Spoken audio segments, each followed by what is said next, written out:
Tag along as I quit my cushy corporate job with credit card debt and zero savings. Am I delusional to think that I can match my corporate salary in the first year of starting a business with no existing client list? Well, my aim is to double it, to set myself and others free from the illusion of 9 to 5 entrapment.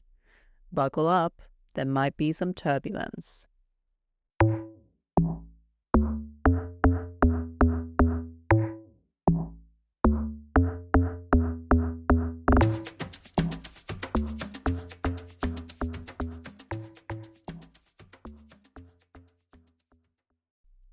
It's been 6 days since my brother died, and today was the second day that I managed to stay up without crawling back into bed when the alarm went off at 6. And it was also the second day back in the gym before work. And those are huge wins for me personally. And I would like to take a moment to talk about my brother, if you don't mind, because he taught me something that I think is important to share, especially because we live in a fast-paced world where success is measured by external achievements. And many of us seem to think that successes need to be visible from the outside, and I've thought that too. Having a big house, fancy car, bougie getaways, and a forehead that doesn't move. But what really matters in life? Because when we die, none of our possessions come with us, and unless they put up a statue in your honor, there's a slim chance anyone remembers who you were in 100 years. So my brother loved cars, and he would have a new toy every time I saw him, and his whole face would light up like a little boy when he got to show those cars off. Shared joy. That's what it was all about. His name was Raymond, and I call him Ray of Light because that is what he was to many of us. And apart from his passion with cars, he wasn't a guy who would live in excess.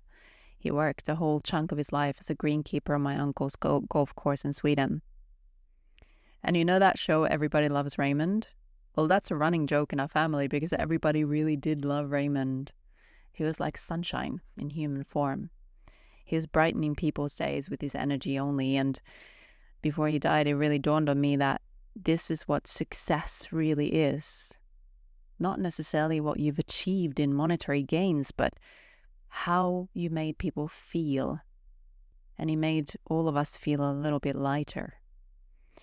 I saw this quote yesterday from an unknown source that said that the amount of good things in your life depends on your ability to notice those good things. And I think that Ray noticed most of the good things in life, and then he shared them openly. And maybe opened some narrow minds and turned some frowns upside down. That to me is a successful mission here on Earth. And maybe he touched enough lives and he completed his mission, what he came here for. There are many ways to ease the pain of losing someone, and it helps me to think about it like that.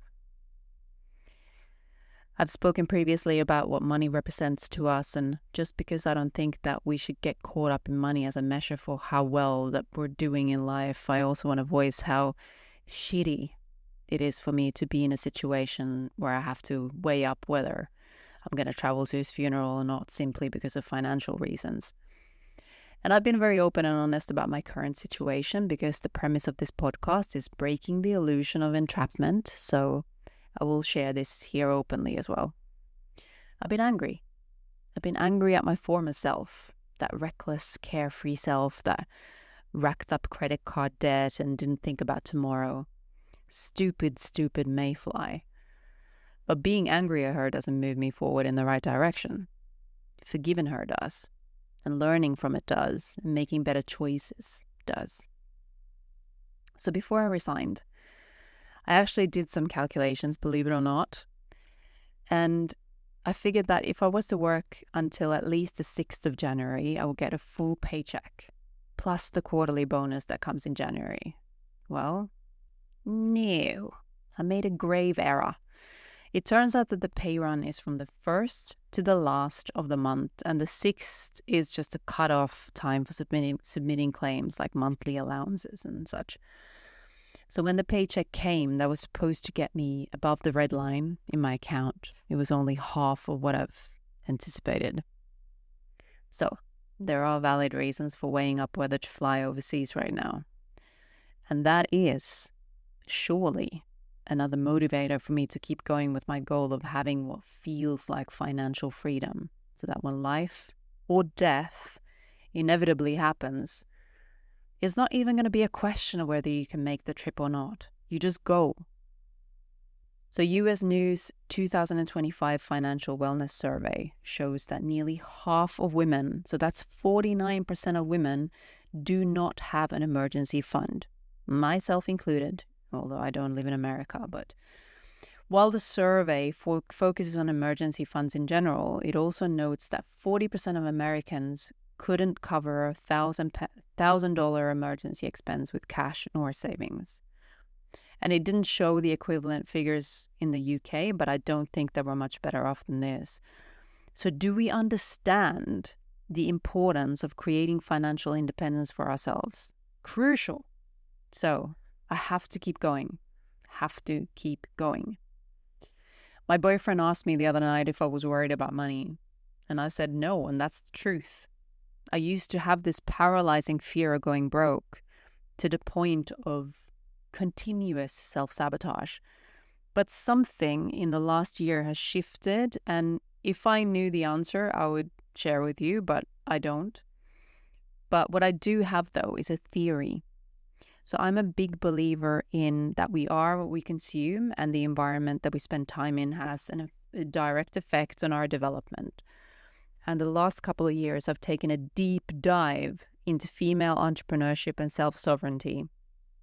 And the content I watch on my phone is podcasts with enough rags to riches stories to make me believe in the possibilities of that. There is so much opportunity out there for everyone who dares to fail. And that last bit is the most important here. Dares to fail. Because failure should be celebrated, but most people don't even dare to try. So be that penguin who waddles straight for the mountains instead of staying with the colony. What an inspiring little guy. It's so tragic. Consuming inspiring content instead of watching the state of the world through our common news channels has given me this unwavering faith. I don't think there's no way that I'm sat here at my desk every single day creating beautiful graphic designs for my new business and feeling this light from the inside there's no way that that's not going to get me closer to the life that I want. It's not for nothing. And you couldn't convince me, even if you tried, you couldn't convince me otherwise either. And I think it also helps me to document my process here on this podcast. It makes me feel less afraid less afraid than if I was building something alone in the dark. And I think public accountability also weighs a bit here. Even if only 30 people listen to this podcast, I still believe that, it's people that want to know how it ends and if they can do it too. And that to me is fuel. It's a bit like doing that 11th rep at the gym, knackering yourself out because you know that someone's watching. You will hear me quoting a lot here. And if I know the source, I will absolutely refer to it. But this one I don't know the source of. But someone said, if the way you view yourself is in direct conflict with the version that you want to be, you will keep sabotaging your progress. And I believe this to be true. And it leads me to my next working from home on your business life hack. Dress for the job you want. Yeah. You may sound like it wouldn't matter as long as you do the work required to get ahead, but there is proof that productivity goes up when we dress and get dressed actually before sitting down at our desks instead of staying in our jammies and bed socks. So I'm currently sat here with a full face of makeup. I've got a dress on and a blazer. CEO vibes, baby. Because mind the gap between who you are now and the version of you who already has the life that you want. We attract what we are, so the clearer we can be about how that future self walks, how it talks, the easier it is to embody that vision already now. even with minus 2,415 pounds in your bank account. And lest we forget what Pace Jordan Moby shared. Some amazing stats here. Get ready for this, right? The average person changes careers at 39. The average age of a new entrepreneurship is 42. The average first-time millionaire is 49. There is a second creative peak around the ages of 45 to 55. So you're not behind. You are bang on time, baby. And if that isn't rewiring some beliefs that it's too late for you, I'm sorry, mate. I can't help. Some of you may be thinking here and sitting here and thinking that the boyfriend that I keep mentioning here will eventually bail me out if I fall flat on my face and don't get my business off the ground. But I assure you, he will not, because I wouldn't let him. He's a very supportive force, and I'm grateful he has no problem with me running wild and exploring the world outside of a secure and steady job. But I think that's partly also because he believes that my business idea has legs and that I have brains and a healthy dose of delusion. So no, the no sugar daddy clause still applies to this venture. And of course, he's not going to let me starve. I'm sure his Cypriot dad will cook up some molia for me if worse comes to worse. But again, I'm not worried. I'm excited. And there is the main difference. And this may sound crazy to some of you, but I'm going to say it anyway because I'm 40 plus and I don't give a shit. When someone in your support system dies, and I've lost my mum now, and I've lost my dad and my brother, I believe that you gain spiritual support. There, I said it. There's a backup guidance for me now. I can tap into source, asking for help whenever I need it. And that makes me feel a whole lot braver. So where am I at with this whole business venture? Well, the automation and administration process that was going to take a week has taken nearly 3 weeks, but luckily January is 57 days, so I'm not behind. I'm ready for clients. The website is up, LinkedIn is up, Instagram's up, invoicing templates are done, supplier accounts have been organized. There's a pricing and packages guide and even a printable brochure. And I have to stop and just take a moment to celebrate because the amount of shit that I've got done since quitting my job is remarkable. And I have an amazing team who are just one text away when I need to bounce an idea off someone. So the next step on the list is client outreach. This is the challenging part for me.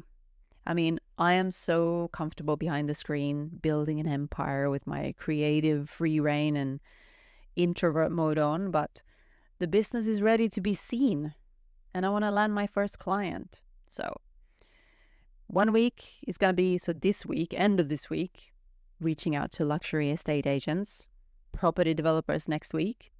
First an email, then a follow-up call, hopefully a scheduled visit afterwards. So yeah, you're not a home stager until you've staged a home, so let's not kid ourselves. But challenge is how we grow. So I look forward to it. I have got some links in the show notes if you want to have a little look-see at homepage or on the Instagram. Thank you so much for giving us a follow. Also for giving this podcast a 5-star rating so that I can keep documenting the process of quitting corporate and pursuing creativity that really lights up the soul and prevents a certain death that is being bent over by corporations.